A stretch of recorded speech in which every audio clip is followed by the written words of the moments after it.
In these troubled and chaotic times, it's important that we think about leadership.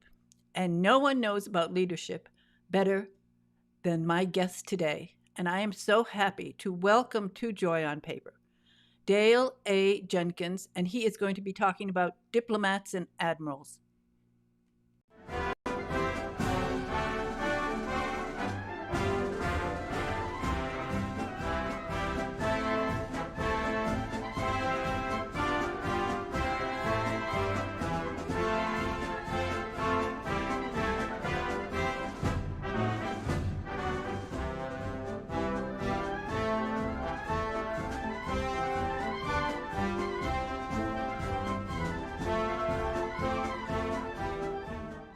Hi, welcome to Joy on Paper Live with my special guest, Dale A. Jenkins.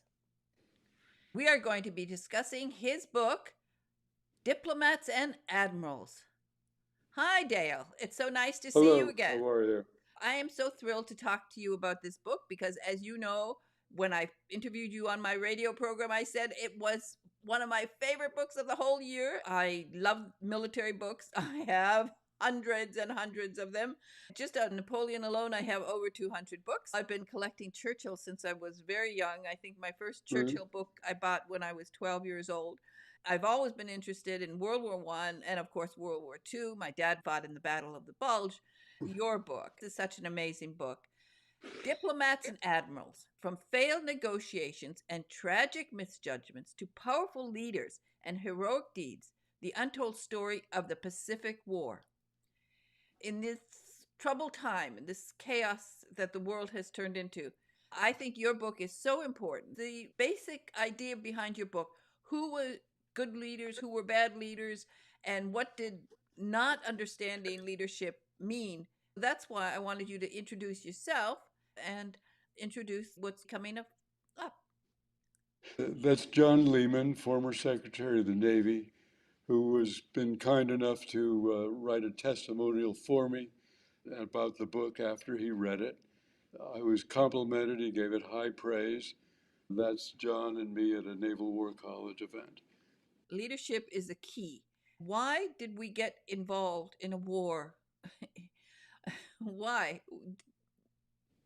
Well, we never had to have the war with Japan.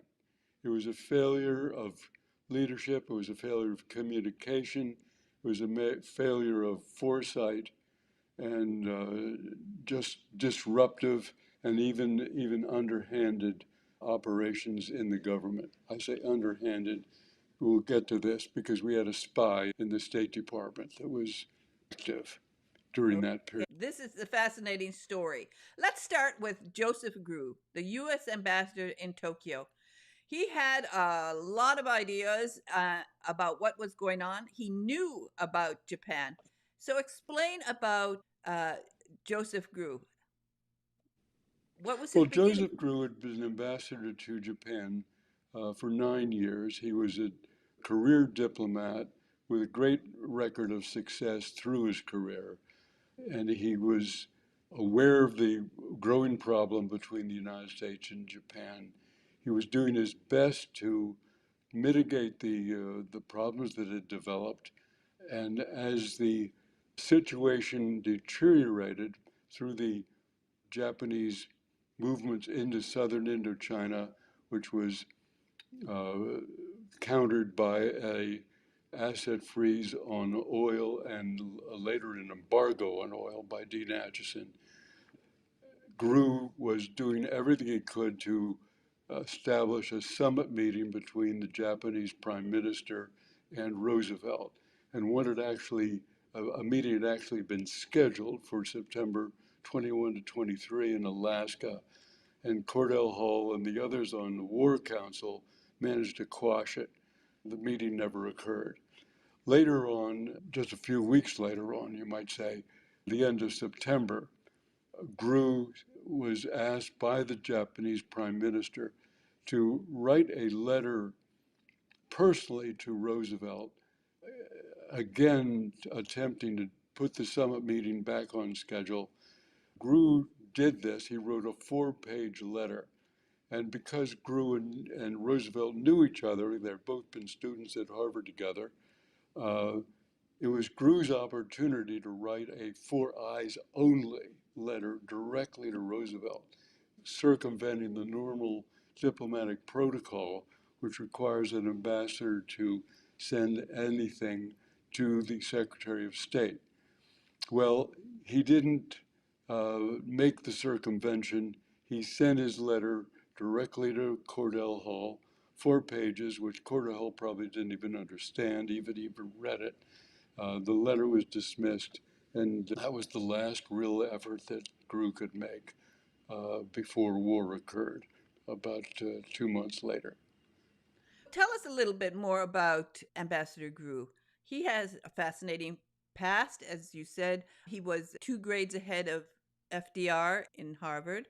How did he get into diplomacy? Was that his original idea in his life? No, I think that's what he's set out to do from the time he graduated from college. His interest in Japan was very deep. He really enjoyed living and working in Japan, didn't he? He did. He was very much a part of the culture there. He knew everybody in the government. He'd been there while there were a succession of prime ministers. He saw the Japanese invasion of China in 1937. He was just doing everything he could to keep the United States out of the war, and ultimately it failed. And he wrote a letter after the war began. You know, he was isolated in Japan for 6 months until an exchange of diplomats could occur. But he had written a letter which he never sent to Roosevelt, 12 pages, which I read and have a copy of. He donated his papers to the Harvard Library. He said that if that summit meeting had occurred, he was sure the war could have been avoided. But he never sent the letter. I read it, and on the top of the first page, there's a pencil notation that says, never sent. Wow. Well, he knew what was coming because he understood Japan. He understood what was happening. When you think about, let's have a little background about Japan because they were growing and developing the military armaments for a war all this time. In America, we were still, in many ways, our in the army, they were training with wooden rifles. It's still stunning to me that the world didn't wake up earlier to the threat of Japan. But there was one person who definitely knew what was going on in Japan, and that was, of course, Yamamoto Isoroku, who was the commander in chief of the Japanese combined fleet. Now, he had plans, and he had plans early in his life. It's very interesting, I think, that he actually came to America. He understood America. Well, he did. He had been a student at Harvard also, actually, and he was a naval attaché in Washington. He toured extensively through the United States. He saw the power of American industry. He saw that it was 10 times what they have in Japan in terms of industrial capability. And he realized that in a war between Japan and the United States, there was no way they could win. But he was surrounded by pro war elements, and he had to do what he could with the Navy in the event that war did break out.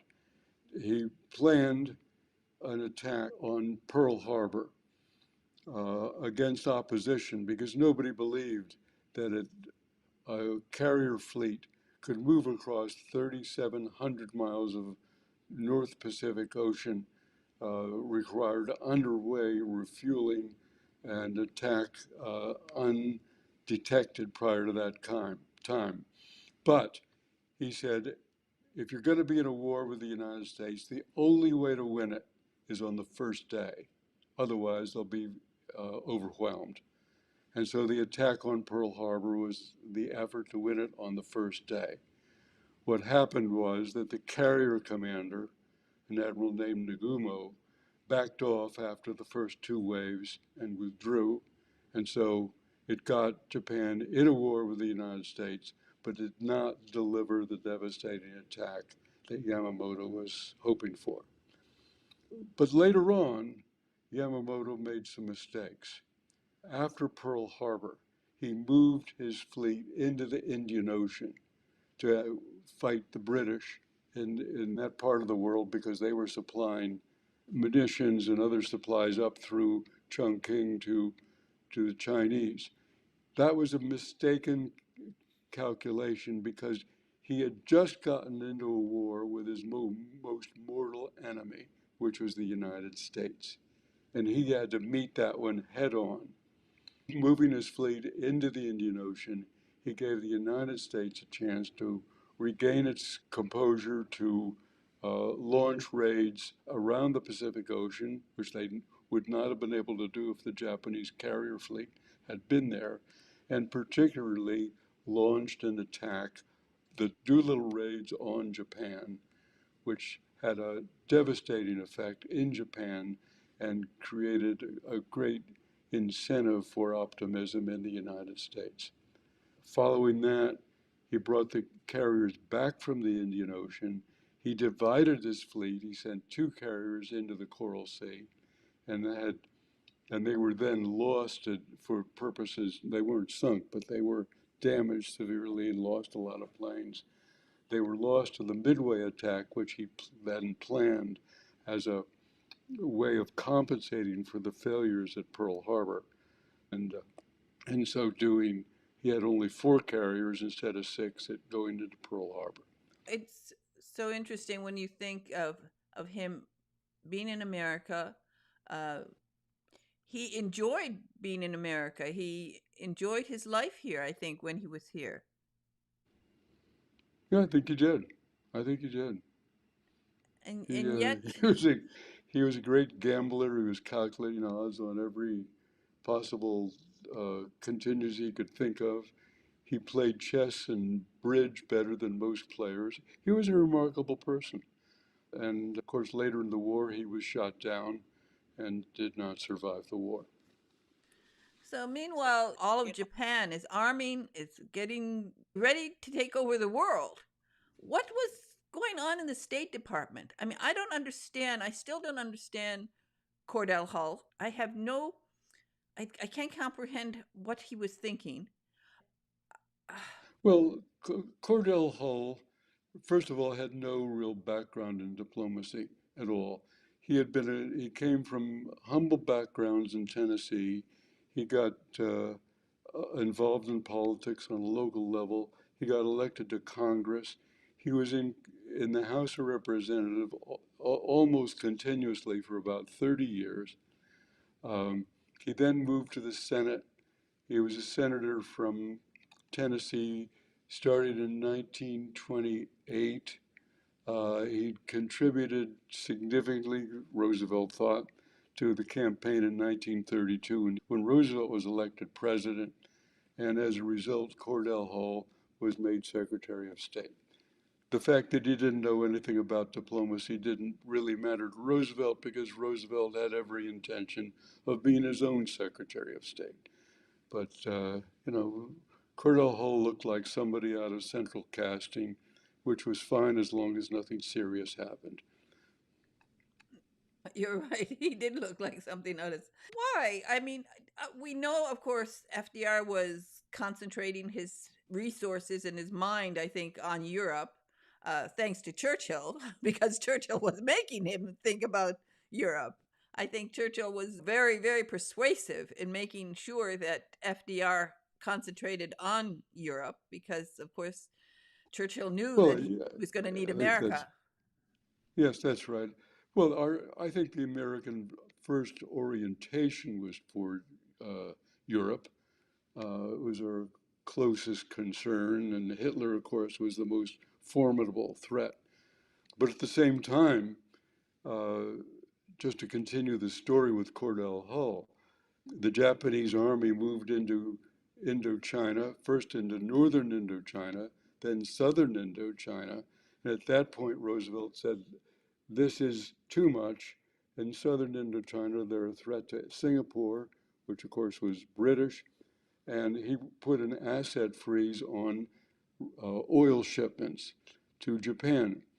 This created a crisis in Japan because they didn't have any oil to speak of. I mean, they had infinitesimal amounts.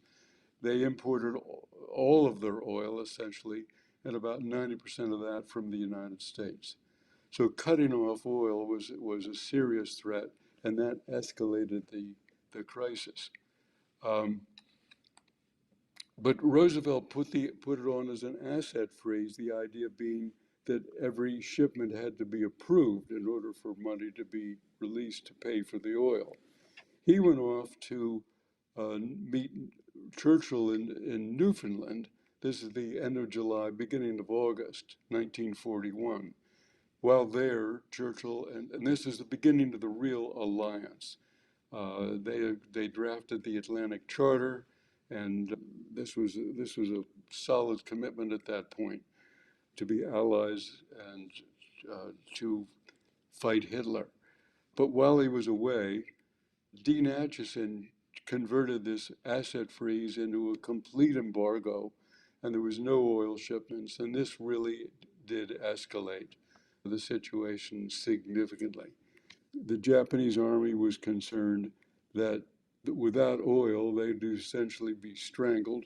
And through this period of time, the United States was rearming. After June of 1941, Roosevelt got a arms agreement through Congress. It was going to increase the Navy by 70%, more carriers, battleships, cruisers, destroyers, submarines, the whole bit. So the Japanese could see this happening. And so they put a deadline. We're going to either have a diplomatic agreement by which really was the end of November 1941. Bearing in mind, December 7th was Pearl Harbor. This is the end of November. We got to have an agreement. So time went by. The summit failed. There was a new government in Japan. Tojo, who was actually the war minister, had come around to believing that they could not win a war against the United States. They had to have an agreement. Finally, in November, the Japanese army agreed to withdraw from southern Indochina in exchange for a resumption of oil shipments. Cordell Hull put this together as a draft agreement, which he circulated around to the British, the Dutch, and the Chinese. The British were a little bit concerned because they might still be exposed in Singapore. Dutch really didn't care so much one way or the other. Chiang Kai-shek sent back an adamant demand that the United States not have any kind of an agreement with Japan. He wanted the United States in the war fighting for him against Japan. He'd have been happy if U.S. troops had gone to China to fight Japan. But the Changs, including Madame Chang and her brother, Dr. Soong, contacted everybody in Washington they could think of, including the press. They said the United States is appeasing Japan with this. We can't have this. Cordell Hull was just staggered by this. And what he did then was to pull out a long-term agreement, which was expected to be what might occur over the next 3-5 years, which provided for the Japanese to withdraw from Indochina, to withdraw from all of China. And of course, the Japanese wanted to be out of China because their army there had failed. They were bogged down. They were losing casualties all over the place that they couldn't afford. But this was the agreement that Cordell Hull presented to the Japanese on the 26th of November. It was called the 10-point note. It was completely different than any discussion that had taken place prior to that time. This note was sent back to Japan. The Japanese government looked at this. They considered it an arrogant ultimatum. The word went out to the Japanese fleet, go ahead with the attack on Pearl Harbor.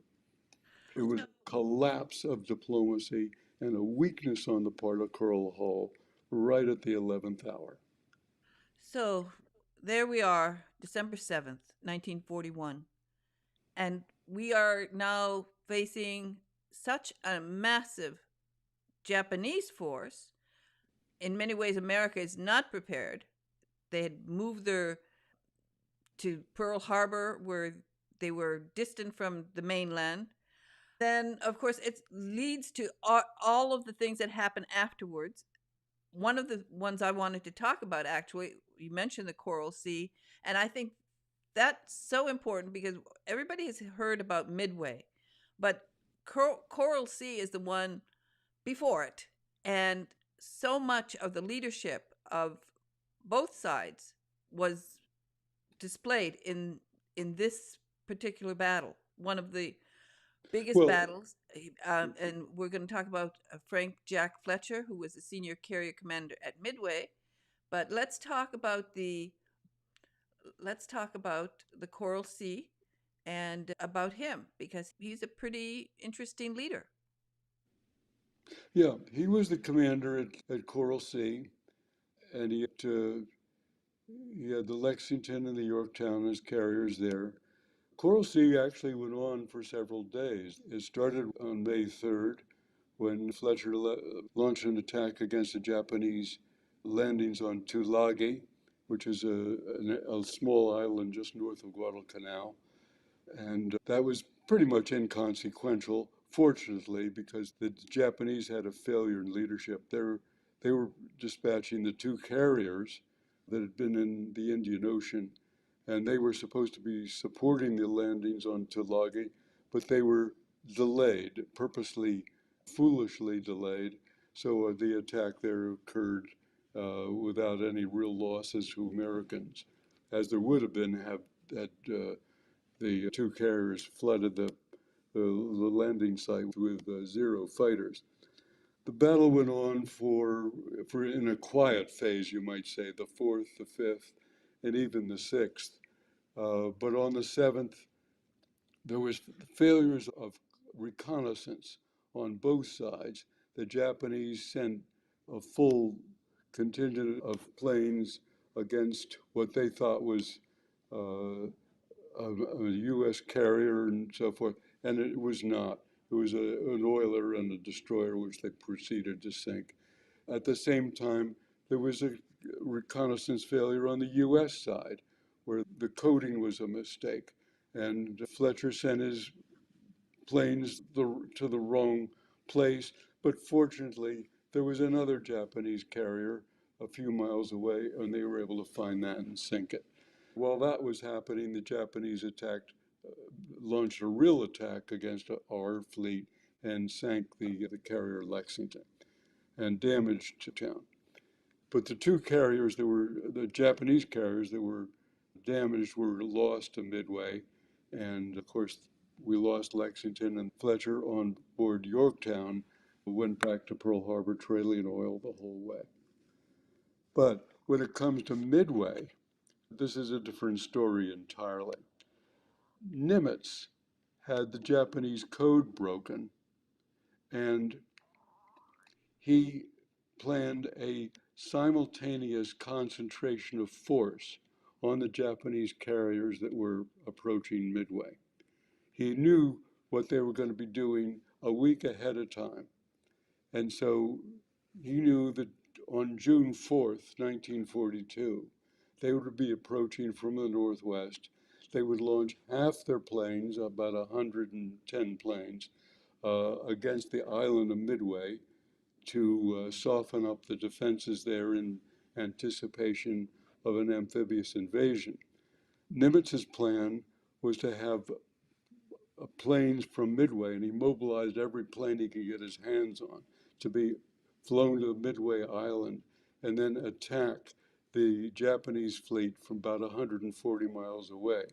At the same time, our three carriers were to be perpendicular and northeast of the Japanese track, and 140 miles away at 6 o'clock in the morning, 0600. And they would launch their planes when our scouts verified that the Japanese fleet was on its way. That was the plan, and they would take off from Midway and from the carriers, essentially simultaneously. They would appear at a concentration of force simultaneously over the Japanese carriers about 7:10, 7:15 in the morning. What happened was that Fletcher had his own scouts, which were really superfluous and redundant. He had his own scouts moving north, and he went northeast to recover his scouts in the morning. And as when 0600 came, they were out of range. They were 200 miles from the interception point, and the maximum range they could fly was 175 miles. So they were out of range and they couldn't fly. The Midway planes did their part. They went to the Japanese carriers. The Japanese had about 30 Zeros in the air, and they proceeded to shoot down the Midway planes. As a result, though, of that, the Japanese admiral was concerned that he had to launch another attack against Midway instead of being prepared with torpedoes and so forth in case there would be an American fleet suddenly appear. He ordered changes of armaments, which was just a terrible mistake from his point of view and the Japanese point of view to have made. And so that proceeded for an hour or so until the planes that had attacked Midway were coming back to the Japanese carriers low on fuel, and they had to land about 8:30 in the morning. Fletcher detached Spruance with Enterprise and Hornet to go southwest to try to intercept the Japanese carriers and launch an attack. And the plan was that they would intercept the Japanese about 9:30 in the morning. And Spruance was moving as fast as he could. When they were barely at outer range at 175 miles, he launched every plane he could, except for some defensive fighters, to, to make the best possible chance of intercepting the Japanese. But the Japanese, by that time, had discovered the American fleet. They had turned towards the American fleet, getting ready to launch their attack. They recovered their planes from Midway, and the Japanese admiral was refueling, rearming everything for this big attack against the American fleet. Planes moved, turned the wrong way. The Enterprise Air Group commander, his name was McCluskey, did a fabulous job of figuring out where the Japanese fleet most probably was. He went back up the course they would have been on, figured out that they were probably northeast of there, turned his two squadrons of dive bombers towards to the northeast, then saw a Japanese destroyer, and they followed the Japanese destroyer, and that led them right over the Japanese carrier fleet, and they wiped out two Japanese carriers. Meanwhile, Yorktown had launched an attack. They attacked the third Japanese carrier, but Fletcher had held back a squadron of dive bombers, so there wasn't another squadron to attack the fourth Japanese carrier. The fourth Japanese carrier launched its own attack against the U.S. fleet and managed to damage the Yorktown, which led to its eventual sinking. So, The Enterprise planes went back to the carrier Enterprise, launched another attack, and they sank the fourth Japanese carrier.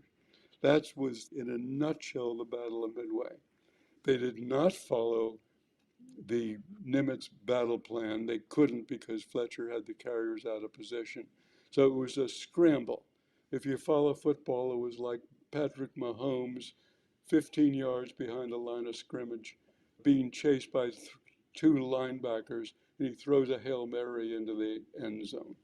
That's how we went up Midway, and that's how close it was.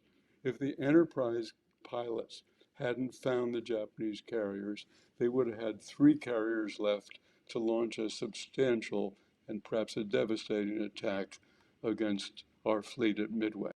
and all of this, if we look back on it, all of this came about because people ignored, well, the diplomat who was on the ground, Ambassador Gru. And when you look back on it, what was the Japanese attitude here at this point? Matsuoko Yosuke was the Metsuka. foreign minister. How do you Well, pronounce it? we're not exactly in chronological order No, here. we're not in chronological order. Matsuka was the foreign minister for a year, roughly from June of 1940 to June of 1941. But he set the stage for all of this. September of 1940, he formed the tripartite pact with Hitler and Italy, Mussolini. Uh, the idea was to build a force that the United States would have great difficulty fighting. He thought he could draw in the other two countries if the United States attacked or if he got into a war with the United States. In the spring of 1941, he had a neutrality agreement with Stalin, which protected his northern flank. The Russians had a lot of a major force in Siberia, which was a constant threat to Japan. So, with those two things in place, he thought that he could support the Japanese army in its expansion to the southern part of the South China Sea, which of course was Indochina, which is what led into the crisis that we just discussed. He was finally terminated in July of 1941, but it's not before he set in motion the events that resulted in war. Now, when we're talking about leadership and admirals, let's look at some of the admirals. Ernest J. King, Commander in Chief of the U.S. Fleet. What's your estimation, and how do you judge the leadership of these admirals? Well, Ernest J. King was, very smart, very belligerent, had a flamethrower mouth. He just demolished anybody that was in his way. He was a proponent of the Pacific War. He fought the British who wanted everything committed to the Atlantic. And he said, we're not going to commit everything to the Atlantic. We're going to fight the Japanese in the Pacific. He did a lot to build the forces in the Pacific. And once the war began, he was adamant about protecting the lifeline to Australia and attacking the Japanese islands wherever, whenever they could. Now, as a result of that, Halsey, with his Enterprise carrier, Halsey had actually been at sea delivering airplanes to, he and another admiral, to Wake and Midway. So he had been underway prior to Pearl Harbor. After Pearl Harbor, he went south 2,500 miles to support troops landing on Samoa that were coming over through the Panama Canal from San Diego to Samoa.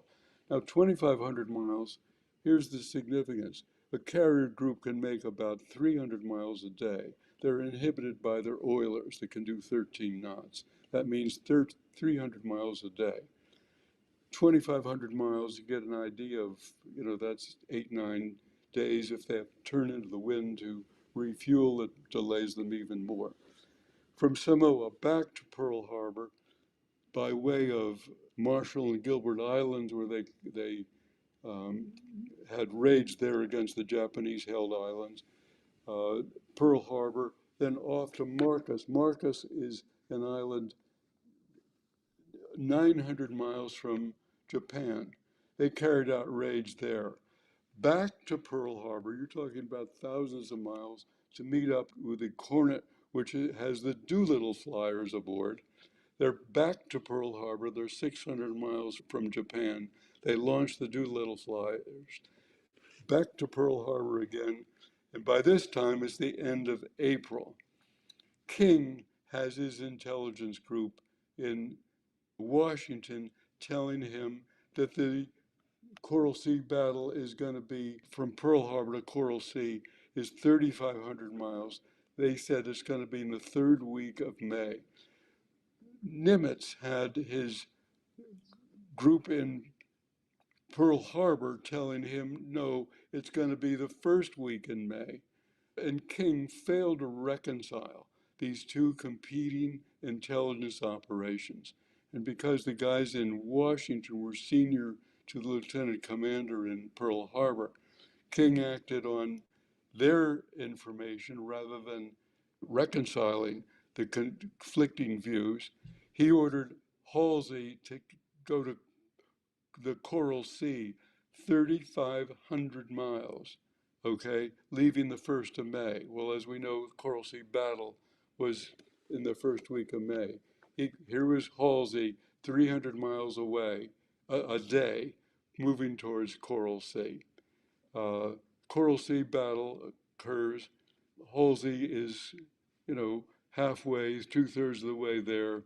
It finally gets to the edge of the Coral Sea. The Coral Sea battle is over. He's got to turn around, come all the way back to Pearl Harbor because by this time they know that Midway is coming. Halsey gets back to Pearl Harbor. He's 60 years old. He's been underway constantly for 6 months. He's lost 20 pounds. He's got a case of dermatitis. He is sick and exhausted. Nimitz takes one look at him, sends him straight to Pearl Harbor. And so Halsey, who's supposed to be in command of the Midway operation, is gone. And as a result of that, the next senior admiral is Fletcher. And we just heard about what happened at Midway. We almost lost. And we almost lost Midway because King couldn't reconcile the competing intelligence information and sent Halsey on a wild goose chase, which led to his loss for Midway. So let's talk about Raymond Spruance, Carrier Task Force Commander at Midway. Well, Spruance was detached after Fletcher was picking up his scouts. And as a result of that, Spruance did his best to intercept the Japanese fleet, sending everything he had. And as we know, they were successful. It was late in the day when the Enterprise flyers sank the last Japanese carrier. By this time, it's 6 o'clock in the afternoon. And Yamamoto hears that his four carriers are sunk. But he's saying, look, I'm here with battleships and I'm going to steam east. And in a night battle, if we can intercept the American carriers, we can beat them in a night battle because the Japanese were experts at night naval battles. And Spruance's staff officers were saying to them, look, we got them on the ropes. We got to steam west and demolish what's left of their fleet first thing in the morning. And Spruance says to himself, no, I'm not going to do that. I know there are battleships out there somewhere. We've sunk 4 Japanese carriers. We've won the battle. I'm not taking any further risks. And so he steams east and is out of range. Yamamoto keeps steaming east into the night. His lookouts are there with their binoculars sweeping the night sky, and they see nothing. And finally, about 1 o'clock in the morning, Yamamoto decides, okay, it's over. I failed in attempting to achieve a night battle, and he turns the entire fleet west, and they head back to Japan. When all of this is happening, we have the Coral Sea, we have Midway. What what was going on in the State Department? Let's talk about Stanley Hornbeck.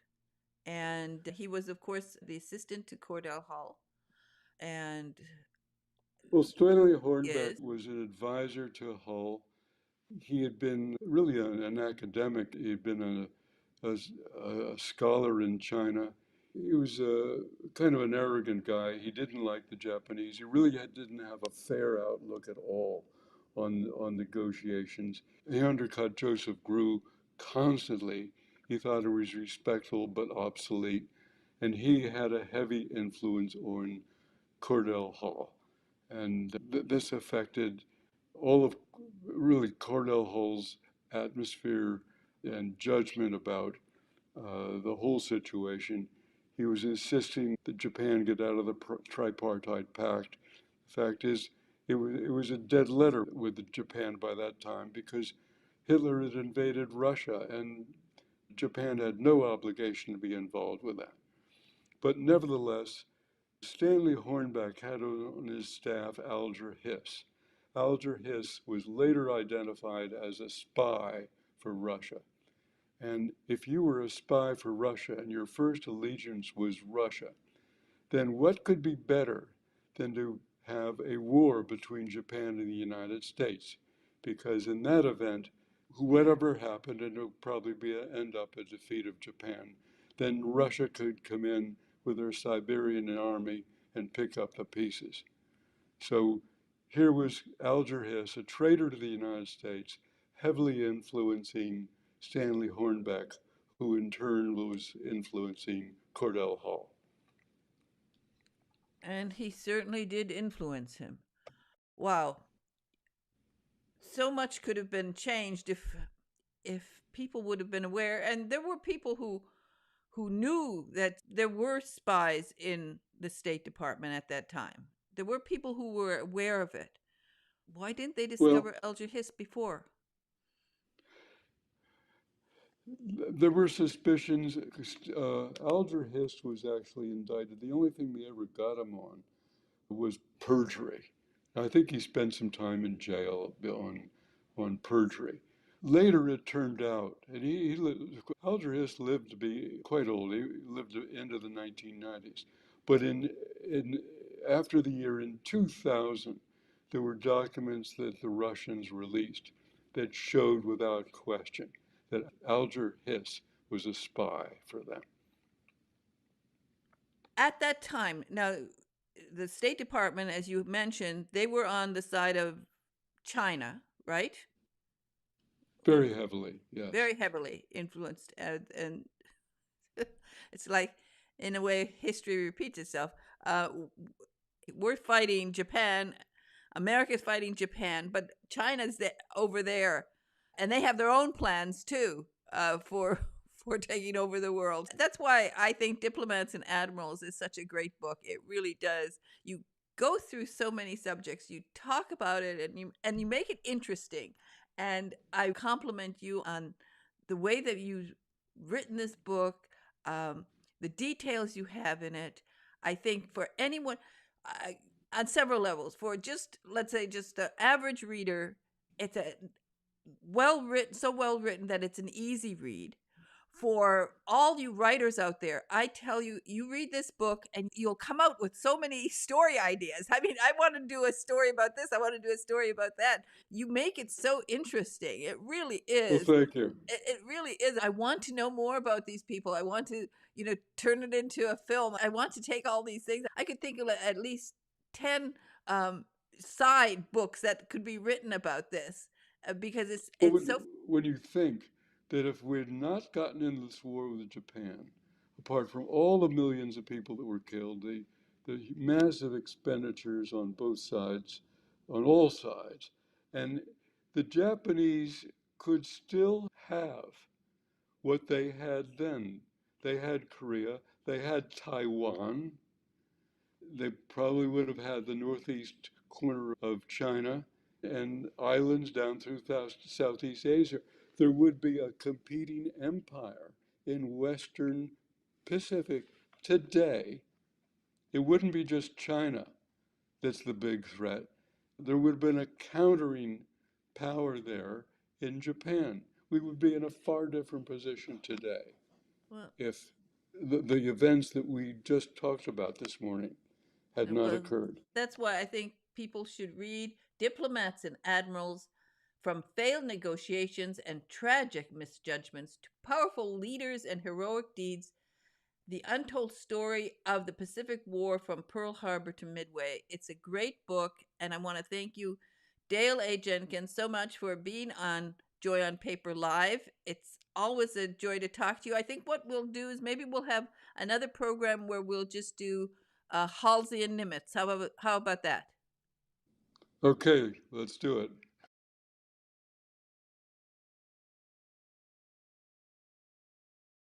So, again, thank you so much for joining me today. It's been fun talking to you and hearing your stories. And I'll have you back for the Nimitz and Halsey. Just those two alone can take a couple hours, okay? It would be great. Okay. Thank you so much, Dale. Bye bye now. Thank Bye. you.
And I have coming up on a program next week book buzz from Devon Miller, who is a special correspondent, and he's going to bring us another children's book that we will enjoy and that you can, well, maybe donate to a hospital. And then, of course, we have the frugal book promoter, Carolyn Howard Johnson. She's going to be joining us to give us more insights into how to market your books. So I hope that you'll join us for those. And meanwhile, remember, if you've got ideas, first of all, if you want to write a book, let me know. And